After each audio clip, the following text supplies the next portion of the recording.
સદગુરુ મહારાજનો જય. સત્સંગ ભાગ 1. વક્તા દાનાભાઈ એમ ચાવડા ઉર્ફે દાન, બોટાદ. નામનગર નવખંડમાં નિરાંત નિર્ગુણ દેશ, અમર ફળ ત્યાં નીપજે, જ્યાં વરસે મેઘ હંમેશ. મનુષ્ય જન્મ મળ્યો એ મારું ભાગ્ય છે, પરંતુ સાચા સદગુરુ મળવા એ મારું સૌભાગ્ય છે. તો આવા સાચા સદગુરુની શોધમાં મને એક દિવસ ભાવનગર જિલ્લાના વલભીપુર તાલુકાના શાહપુર ગામના વતની એવા શ્રી નિરાંત જ્ઞાનધારાના રાજકોટ જિલ્લાના કુવાડવા નિવાસી સમર્થ સદગુરુ અનુભવી સંત શ્રી બ્રહ્મલીન મંગલદાસ મહારાજના ઉપદેશી એવા સંત શ્રી હીરસાગર મહારાજનો આજથી 12 વર્ષ પહેલાં ભેટો થયો અને મને તારીખ 15/2/2013ના શુભ દિવસે જુક્તિ કરીને સૌ પ્રથમ પંચશીલનું જ્ઞાન પીરસવામાં આવ્યું, જે નીચે પ્રમાણે હતું. આ જીવ જ્યારે ખૂબ અકળાય છે ત્યારે એને કોઈ રસ્તો સૂઝતો નથી. સદગુરુનું શરણ શોધે છે. એને કોઈ સાચા અનુભવી સદગુરુ મળી જતા એની પાસે નમ્રભાવે પ્રાર્થના કરીને કહે છે કે હે જીવ, હે ગુરુદેવ, મને આ મહાભયંકર કળીકાળના પંજામાંથી ઉગારો. ત્યારે ગુરુદેવ કહે છે કે આ સંસારમાં 5 એવા દુર્ગુણો છે જે માણસને પતનના માર્ગે લઈ જાય છે. આ 5 દુર્ગુણોથી હંમેશા દૂર રહેવું એ આપણા જીવન માટે આપણને ખૂબ જ ઉપયોગી છે. આપણા કુટુંબ માટે પણ ખૂબ જ જરૂરી છે. જે દુર્ગુણો નીચે પ્રમાણે છે. 1. ચોરી. જે માણસ ચોરી કરે છે એને ચોર જ કહેવાય છે, એને માણસ કહેવાય નહીં. વળી ચોરી કરવાથી ક્યારેય માણસનું ભલું થતું નથી, ઘડીક પૂરતો આનંદ મળે છે. આવો માણસ જીવનમાં ક્યારેય સુખી થતો નથી. પછી ચોરી ધનની હોય, ચિત્તની હોય કે બીજા કોઈ પણ પ્રકારની હોય, એને ચોરી જ કહેવાય છે. બીજું વ્યભિચાર. વ્યભિચાર કરનાર માણસને લોકો વ્યભિચારી તરીકે ઓળખે છે, એને માણસ કહેવાતો નથી. જો માણસ બનવું હોય તો કુદ્રષ્ટિ અને પરસ્ત્રીનો સંગ છોડી દેવો જોઈએ. આ કુટેવ માણસને નરક તરફ ધકેલે છે, માટે આવું કરનારે ચેતી જવાની જરૂર છે. આમાં ક્યારેય સુખી થવાતું નથી. આ બધા ક્ષણિક સુખ છે, તો એને ત્યજી દેવા જોઈએ, આવું સંતોનું કહેવું છે. હિંસા. પૃથ્વી ઉપર દરેક માણસ, જીવ, જંતુ, પશુ, પક્ષી અને વૃક્ષોને જીવવાનો અધિકાર છે. આમાંથી કોઈ પણ પ્રકારની હિંસા થાય એને પાપ જ કહેવાય. આ જગતનું સર્જન ઈશ્વરે કરેલું છે. આ કોઈ આપણા બાપની જાગીર નથી. આપણી બનાવેલી વસ્તુને જો કોઈ નુકસાન પહોંચાડે તો આપણને કેટલું દુઃખ થાય છે. તો ઈશ્વરે બનાવેલી વસ્તુને આપણે નુકસાન કરીએ તો ઈશ્વરને કેટલું દુઃખ થતું હોય છે.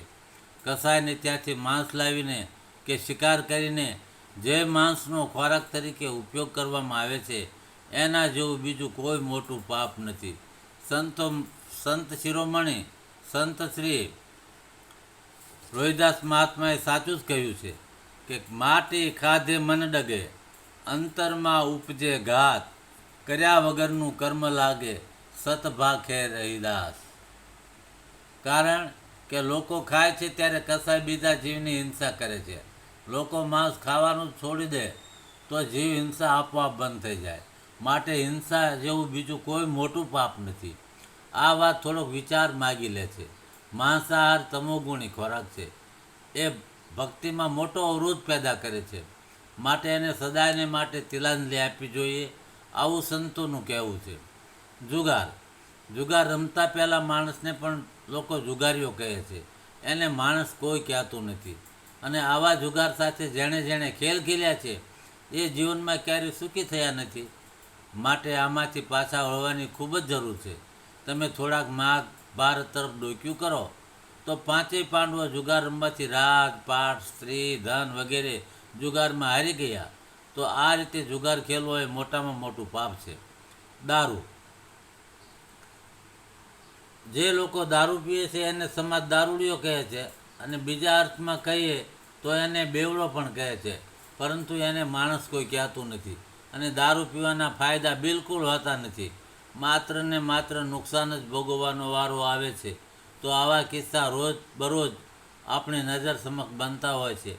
યુવાનીમાં યુવાધન દારૂના સેવનથી પાયમાલ થઈ જાય છે, રગદોળાઈ જાય છે અને પાછળ રહેલા કુટુંબીજનો અને સંતાનો દુઃખી થઈ જાય છે અને પાછલી પેઢી પણ દારૂના રવાડે ચડી જાય છે.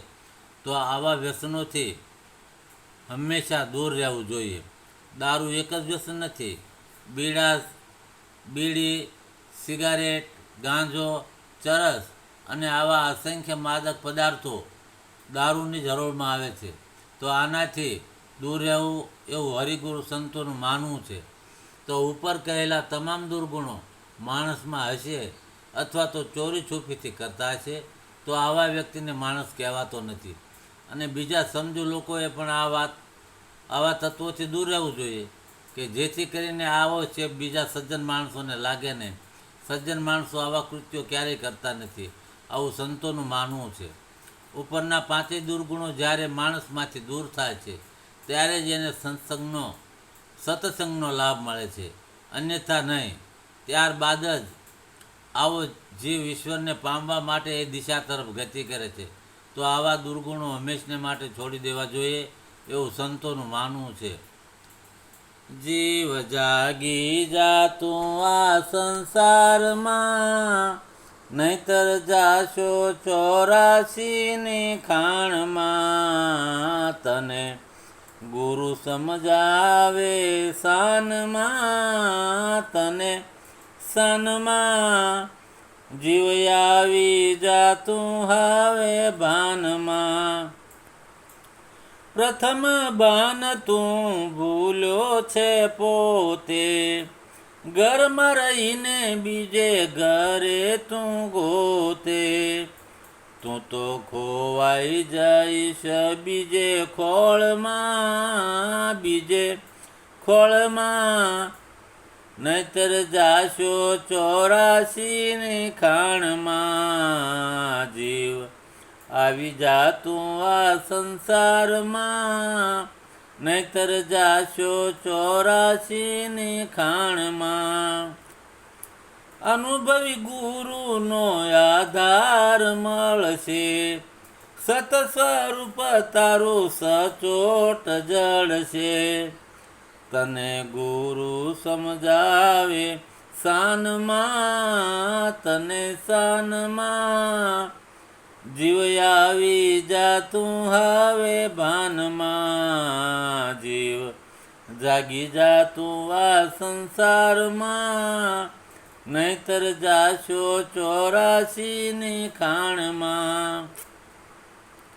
દારૂ જુગાર ને નિંદા પરનારી, આનો સથવારો તને દુઃખ દેશે ભારી. માટે ચેતી જા પ્રાણી ગુરુ શાનમાં. જીવ આવી જાતું હવે ભાનમાં. દાસદાન કહે છે ચેતી જા જીવડા, પરમાર્થના જીવ કરતો જા દીવડા. તને સંતો સમજાવે શાનમાં, તને શાનમાં.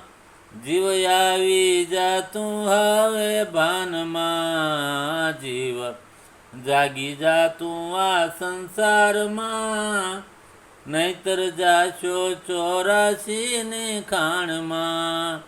તને ગુરુ સમજાવે શાનમાં, તને શાનમાં.